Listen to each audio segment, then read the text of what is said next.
If you've ever done an upholstery cleaning and your vacuum cleaner simply decides not to pull out all the pet fur from the upholstery, you know how frustrating that is.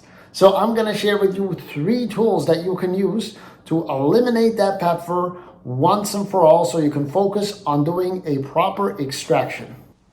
This one's not cutting it. Neither is this one.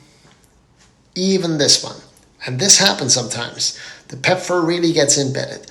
But check this out. First, you can use a squeegee or any sort of rubber blade. Works wonders. Then you can also use a pumice stone. Now, these things are wicked for so many other cases, but for upholstery cleaning, especially to get rid of fur and piling on chairs, pumice stones all the way. And of course, you can also go with the famous lint roller.